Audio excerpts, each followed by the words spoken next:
ओम नमः शिवाय। दोस्तों, आपके अपने चैनल हमारे संस्कार में आप सभी का बहुत बहुत स्वागत है। आज हम आपके लिए लेकर आए हैं सावन के सोमवार व्रत की विधि और उसका महत्व।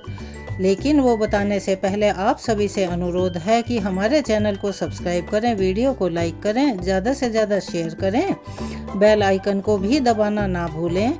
कमेंट्स बॉक्स में ओम नमः शिवाय हर हर महादेव अवश्य ही लिखें, क्योंकि सावन का महीना भगवान भोलेनाथ के नाम का ही होता है। जितना आप जयकारा लगाएंगे, भगवान का स्मरण करेंगे, आपके जीवन के कष्ट उतनी ही जल्दी खत्म होंगे। एक बार मेरे साथ प्यार से बोलिए, हर हर महादेव बम बम भोले।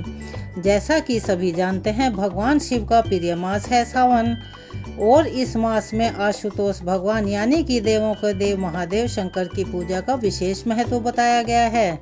वैसे तो पूरे महीने में ही सभी भक्त भोलेनाथ की पूजा करते हैं, लेकिन जो प्रतिदिन पूजा ना कर सके उन्हें सोमवार के दिन भगवान शिव की पूजा जरूर करनी चाहिए, और अगर संभव हो तो व्रत भी रखना चाहिए। लेकिन अगर आप शारीरिक रूप से इस योग्य नहीं हैं कि आप व्रत उपवास रख सकें तो कोई बात नहीं, उस दिन पूजा अवश्य ही करें। सोमवार भगवान शंकर का प्रिय दिन है, इसीलिए प्रदोष काल में सोमवार के दिन भगवान शिव और माता पार्वती सहित समस्त शिव परिवार का पूजन अवश्य ही करें, क्योंकि प्रदोष काल भगवान शंकर को अति प्रिय है। उस समय वे बहुत प्रसन्न रहते हैं और अपने भक्तों की पुकार शीघ्र ही सुन लेते हैं और उन्हें मनचाहा वरदान देते हैं। शिव परिवार का पूजन करना इसीलिए जरूरी है कि कभी भी अकेले शिव की पूजा नहीं की जाती, उनके साथ माँ पार्वती और उनके परिवार की भी पूजा की जाती है। भगवान शिव को आशुतोष कहते हैं, और आशुतोष का अर्थ होता है तुरंत प्रसन्न होने वाले या तत्काल संतुष्ट होने वाले देवता। इसीलिए सोमवार के दिन की गई पूजा पाठ बहुत जल्दी फलित होती है, और अगर उसमें आप प्रदोष काल में पूजा करते हैं तो फिर बात ही क्या है। आज के इस वीडियो में हम आपको बताएंगे कि सावन सोमवार के व्रत की संपूर्ण विधि क्या होती है और उसे कैसे करना चाहिए। व्रत से एक दिन पहले क्या करें, व्रत के दिन आपको क्या क्या करना है, किन किन बातों का आप ध्यान रखें, कौन से काम ऐसे हैं जो करने से व्रत खंडित हो जाता है, किस प्रकार आपको व्रत के नियमों का पालन करना है, विधि विधान से पूजा कैसे करनी है, शिवलिंग यदि ना हो तो कैसे शिवलिंग की पूजा आप कर सकते हैं, और फलाहार में आप क्या क्या खा सकते हैं। जो लोग सावन महीने के सभी 4 सोमवार व्रतों का पालन ना कर पाएं, अगर कोई व्रत छूट जाए तो क्या करें। यदि कन्याओं या महिलाओं को व्रत वाले दिन पीरियड्स हो जाएं तो ऐसे में वे क्या करें। जो लोग केवल सावन सोमवार के व्रत करना चाहते हैं और उन्हें ही रखते हैं, उन्हें उद्यापन कब करना चाहिए। जो लोग सावन के महीने से सोमवार व्रत उठाना चाहते हैं, उन्हें क्या करना चाहिए और कैसे व्रत को उठाना चाहिए, कब उद्यापन करना चाहिए, कितनी संख्या में व्रत रखने चाहिए, यह सारी बातें आज हम अपनी इस वीडियो में आपको बताएंगे, आपको उनकी जानकारी देंगे। जानकारी अगर आपको पसंद आए तो वीडियो को लाइक करें, ज़्यादा से ज़्यादा शेयर करें, चैनल को सब्सक्राइब करें, और कमेंट्स बॉक्स में भोलेनाथ की जय अवश्य ही लिखें, और बेल आइकन को भी अवश्य ही दबाएं। पवित्र सावन मास में जब धरती हरियाली की चादर ओढ़ लेती है, तब शिव भक्तों का हृदय श्रद्धा से सराबोर हो उठता है। यह वही महीना है जब स्वयं माँ गंगा भगवान शिव की जटाओं से होकर धरती पर अवतरित होती हैं। सावन के सोमवार भगवान भोलेनाथ को समर्पित होते हैं। वैसे तो पूरे साल के सोमवार भगवान भोलेनाथ के नाम के ही रखे जाते हैं, लेकिन सावन के सोमवारों का विशेष महत्व बताया गया है। इस दिन व्रत करने से विशेष पुण्य की प्राप्ति होती है। कहा जाता है कि भगवान भोलेनाथ का वरदान प्राप्त करने के लिए सावन के सोमवार से उपयुक्त दिन कोई नहीं हो सकता। जो भी भक्ति भाव से और श्रद्धा से व्रत का पालन करता है, उसकी सभी इच्छाएं अति शीघ्र पूर्ण हो जाती हैं। इस व्रत से शिवजी प्रसन्न होकर अखंड सौभाग्य, उत्तम स्वास्थ्य, समृद्धि, इच्छित वर वधु और मोक्ष तक का वरदान दे देते हैं। इस व्रत को स्त्री, पुरुष, विवाहित, अविवाहित, वृद्ध लोग और जो बच्चे 9 साल से ऊपर हों वो भी कर सकते हैं। सभी के लिए यह व्रत अति कल्याणकारी बताया गया है। व्रत से एक दिन पहले आपको क्या करना चाहिए, तो चलिए हम आपको बता देते हैं। मानसिक और भौतिक तैयारी करें। व्रत से एक दिन पहले रात को सात्विक भोजन ग्रहण करें। इसी व्रत की बात नहीं है, कभी भी आप कोई भी व्रत रखना चाहें या रखें तो उससे पहली रात को आपको सात्विक भोजन ही ग्रहण करना चाहिए और ब्रह्मचर्य का पालन अवश्य करें। घर की साफ सफाई कर लें, खास तौर पर पूजा स्थान की। व्रत के लिए जो भी पूजन सामग्री है जैसे दूध, दही, शहद, गंगाजल, बिल्वपत्र, धतूरा, आख, शमी पत्र, सफ़ेद वस्त्र, दीपक, रुई, कपूर, शहद, शुद्ध घी, मिठाई, मौसमी फल आदि सभी एकत्रित कर लें ताकि जब आप पूजा करें तो आपकी पूजा में व्यवधान उत्पन्न ना हो। अगर शिवलिंग आपके घर में नहीं है और आसपास शिव मंदिर भी नहीं है तो तांबे के पात्र में या मिट्टी के पात्र में फिर आप मिट्टी से या गाय के गोबर से आप शिवलिंग बना सकते हैं, उन्हीं का पूजन कर सकते हैं। और ऐसा करना भी संभव ना हो तो भगवान शिव की धातु की प्रतिमा या तस्वीर की पूजा भी आप कर सकते हैं। व्रत के दिन आपको क्या क्या करना चाहिए चलिए जानते हैं इस बारे में। तो व्रत वाले दिन सुबह ब्रह्म मुहूर्त में उठें, जितनी जल्दी हो सके सूर्योदय से पहले उठने की आप कोशिश करें। अपने सारे कामों से निपटकर स्नान करें, शुद्ध वस्त्र धारण करें, शांत मन से अब आप पूर्व दिशा की ओर मुंह करके बैठ जाएं। सूर्य देवता को एक लोटा जल में काले तिल डालकर अर्पित करें। इसके बाद अपने घर के मंदिर में गंगा जल छिड़क कर शुद्धि कर लें। अब पूर्व दिशा या उत्तर दिशा की ओर मुंह करके एक ऊनी आसन पर या रेशम के आसन पर, अगर कुशा का आसन आपके पास है तो वह सबसे उत्तम माना जाता है, उस पर बैठें। अब दाहिने हाथ में थोड़े से अक्षत यानी बिना टूटे हुए चावल, जल और बिल्व पत्र लेकर व्रत का संकल्प लें। संकल्प मंत्र आपको इस प्रकार सच्चे मन से बोलना है या इस प्रकार से कहना है कि ओम विष्णु रूपाय नमः, ओम नमः शिवाय। आज सावन मास के पवित्र सोमवार को मैं फल फूल जप तप उपवास द्वारा भगवान शिव का पूजन करूंगी या पूजन करूंगा। मेरी यह पूजा निष्काम भाव से हो। हे भोलेनाथ, मेरे द्वारा रखे गए व्रत उपवासों को आप स्वीकार कीजिए। व्रत के दौरान यदि मुझसे कोई गलती हो जाए तो अपने वात्सल्य से उसे क्षमा कर दीजिएगा। संकल्प लेते समय अपने ऊपर थोड़ा सा गंगा जल या शुद्ध जल छिड़कें और हाथ में जल, पुष्प, अक्षत और बिल्व पत्र लेकर संकल्प करें। संकल्प करने के बाद आप संकल्पित जल को धरती पर छोड़ दें। उसके उपरांत आपको आचमनी शुद्धि और स्तुति करनी है। ध्यान मुद्रा में बैठकर सबसे पहले आसन शुद्ध कर लें, फिर पृथ्वी देवी भूमि को स्पर्श करें। मन से क्षमा मांगे कि मैं आप पर बैठ रहा हूँ या बैठ रही हूँ और यह मंत्र बोले ओम पृथ्वीयाय नमः।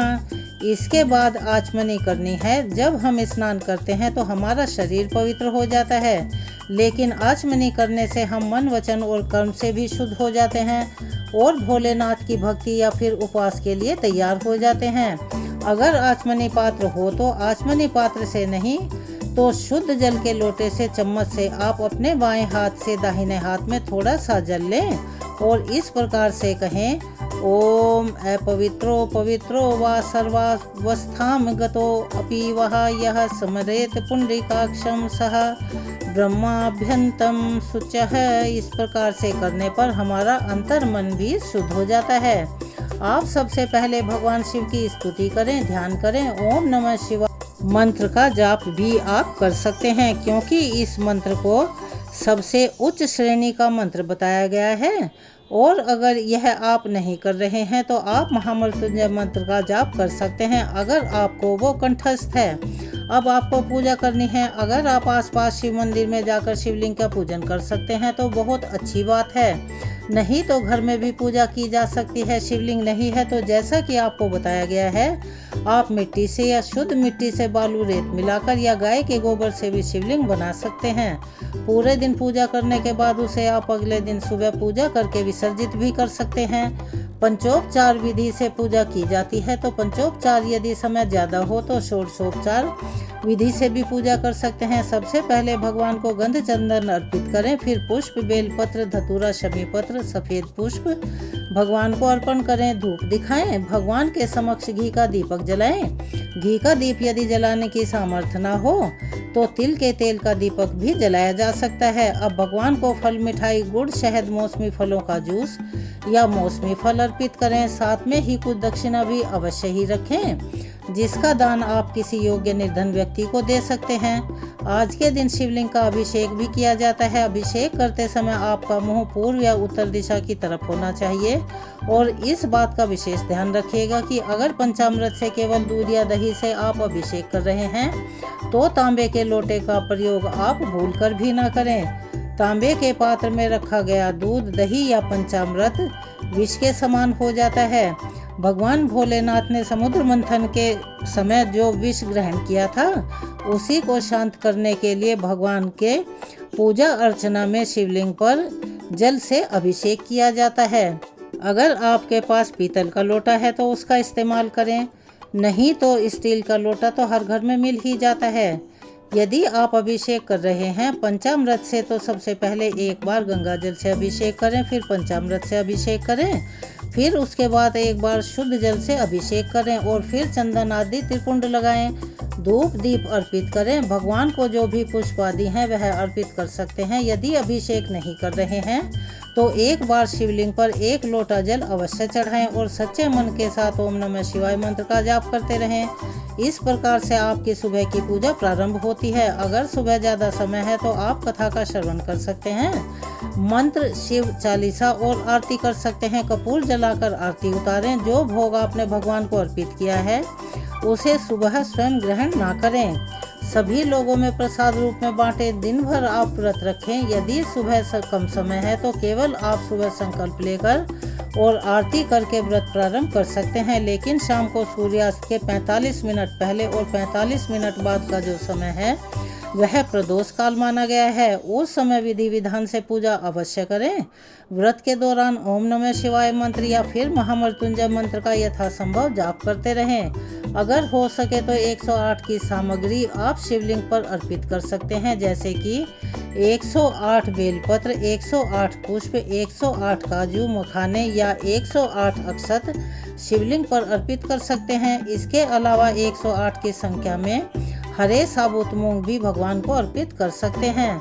108 रुद्राक्ष की माला से 108 मंत्र का जाप भी आप कर सकते हैं, जो कि अति शुभ माना जाता है। प्रत्येक सोमवार को आप इन नियमों में से जिस भी नियम का पालन कर सकते हैं उसी नियम को आप अवश्य ही अपनाएं। व्रत के दौरान आप कठोर उपवास यदि करने में समर्थ हैं, यदि शारीरिक क्षमता है तो सोमवार व्रत को निर्जला भी रखा जा सकता है, यानी बिना अन्न और जल के शाम की पूजा करने के बाद इस व्रत में जल और फल ग्रहण कर सकते हैं। जो लोग निर्जल उपवास नहीं रख सकते वह दिन में दूध, पानी, चाय आदि फल का सेवन कर सकते हैं। मौसमी फलों के जूस का सेवन, ध्यान रखें जूस घर में निकाला गया हो, सेवन कर सकते हैं। शाम के समय एक बार फिर से विधि विधान से पूजा करें। लहसुन, प्याज, किसी भी प्रकार का अनाज, नमक, चावल आदि से परहेज रखें। शाम को प्रदोष काल से पहले आपको एक बार फिर से स्नान करके साफ धुले वस्त्र धारण करने हैं। पूजा की तैयारी प्रारंभ करनी है, क्योंकि इस समय में ही मुख्य पूजा की जाती है। भगवान शिव के समक्ष धूप दीप जलाएं। शाम के समय भी आप जल का अभिषेक कर सकते हैं। रुद्राभिषेक यदि करना चाहते हैं तो कर सकते हैं। अब भगवान शिव के समक्ष बैठकर शिव के द्वादशाक्षर मंत्र का जाप कर सकते हैं या शिव अष्टोत्तर शतनामावली का पाठ भी कर सकते हैं। भगवान शिव के समक्ष बैठकर हाथ में थोड़े पुष्प और अक्षत लेकर कथा का श्रवण करें। सावन सोमवार व्रत की कथा भी आपको हमारे चैनल पर हर दिन सुनाई जाएगी। आप चाहें तो हमारे चैनल पर भी सुन सकते हैं या खुद किताब में से भी पढ़ सकते हैं। कथा के बाद जो आपके हाथ में अक्षत पुष्प हैं उन्हें भगवान के चरणों में समर्पित कर दें। माता पार्वती जी का श्रृंगार करें। माता पार्वती को सुहाग की सामग्री जो भी अर्पित करते हैं उसमें से कुछ सामग्री यदि आप सुहागिन हैं तो आशीर्वाद के रूप में अपने लिए रख सकते हैं। और शिव चालीसा का पाठ, जो कि बहुत ही विशेष माना जाता है और शुभ माना जाता है।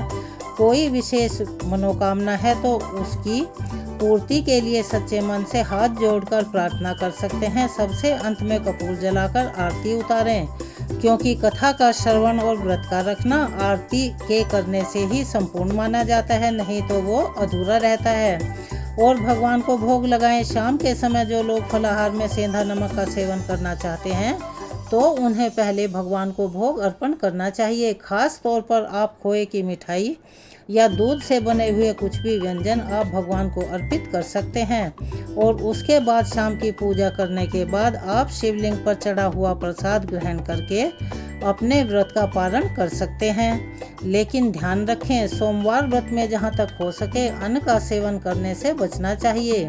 लेकिन जिनके लिए अन्न ग्रहण करना बहुत जरूरी हो, यानी कि उनके शारीरिक क्षमता ना हो और कोई उन्हें दिक्कत हो या कोई बीमारी हो कि जिसमें अन्न खाना जरूरी है, तो ऐसे भक्त जो उपवास रखना चाहते हों वे केवल सात्विक भोजन ही ग्रहण करें। आप लहसुन, प्याज, मसूर की दाल, बैंगन या कढ़ी आदि का सेवन भूलकर भी सोमवार के व्रत में ना करें। पूजा करने के बाद सुबह और शाम सच्चे मन से भगवान शिव से प्रार्थना करें और कहें, हे भोलेनाथ, मुझसे अगर पूजा में भूल चूक से भी कोई त्रुटि या चूक, उच्चारण में गलती, मन की चंचलता, विधि में अशुद्धता, सामग्री की कमी या ध्यान में कोई विघ्न हुआ हो तो कृपया करके उसे क्षमा करें। मैं अज्ञानवश कोई अपराध कर बैठा हूँ या कर बैठी हूँ तो हे भोलेनाथ, अपने दास का बाल बुद्धि समझकर क्षमा करें। मेरे मनवाणी और कर्म से जाने अनजाने में जो भी दोष हुआ हो, हे करुणामय शंकर भगवान, आप सबको क्षमा करें। आपने मुझे इस व्रत और पूजन का अवसर दिया, इसके लिए मैं आपका आभारी हूँ। आप कृपया मेरी श्रद्धा को स्वीकार करें, मेरी भक्ति का फल दें और मुझे अपने चरणों की भक्ति में स्थिर रखें। इस तरह से अगर सच्चे मन से प्रार्थना की जाए, क्षमा याचना की जाए, तो भगवान भोलेनाथ हर गलती को भूलकर अपने भक्तों की झोलियां खुशियों से भर देते हैं। अब सवाल उठता है कि व्रतों की संख्या कितनी हो, तो चलिए हम आपको बता रहे हैं। बहुत से लोग तो केवल सावन के महीने में जो व्रत आते हैं उन्हीं के व्रत रखते हैं। किसी कारण से अगर आप पहला व्रत ना रख पाए तो आप बाकी के जो बचे हुए 3 व्रत हैं उनको रख सकते हैं, और वो भी ना रख पाए तो किसी कारण से पहला दूसरा छूट जाए तो केवल 2 ही व्रत रखें। लेकिन अगर आपने केवल सावन सोमवार ही व्रत रखने हैं तो चाहे आप व्रत 1 रखें, 2 रखें या 3 रखें या जितने भी उस महीने में 4 या 5 व्रत पड़ते हैं वो रखें। आपको सावन मास की समाप्ति पर व्रतों का उद्यापन अवश्य करना चाहिए।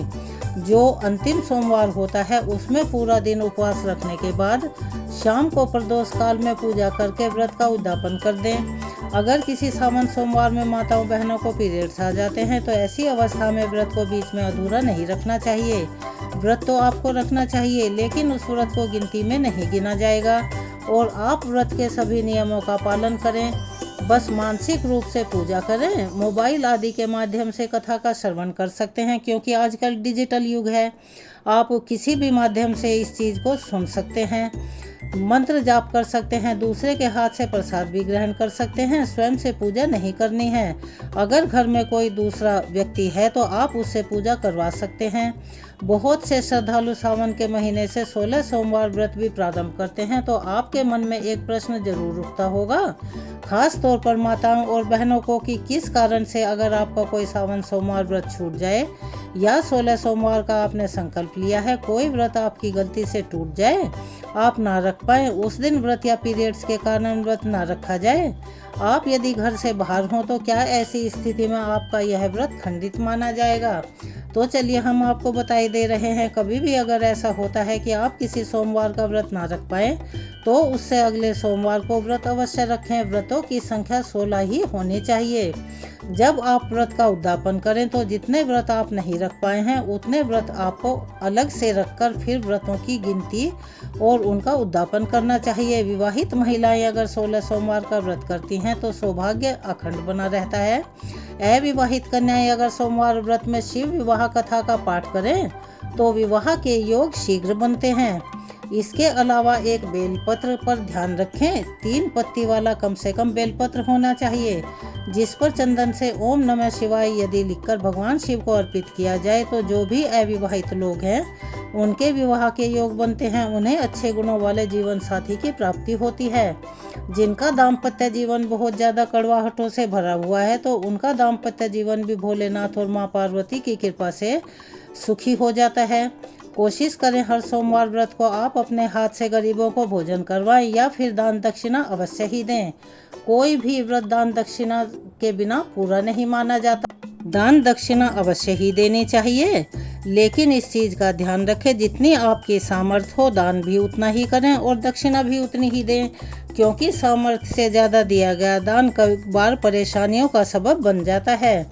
तो यह थी आज की वीडियो में जो हमने आपको जानकारी दी व्रत के विधि विधान के बारे में। आपको कैसी लगी? अगर आपको ये पसंद आई तो वीडियो को अंत तक देखने के लिए और अपना समय हमें प्रदान करने के लिए आपका तहे दिल से बहुत बहुत धन्यवाद। जानकारियाँ प्राप्त करने के लिए और कथा कहानियाँ सुनने के लिए हमारी दूसरी वीडियो भी आप देखते रहिएगा और अपना सहयोग और प्यार हमें ऐसे ही प्रदान करते रहिएगा। धन्यवाद।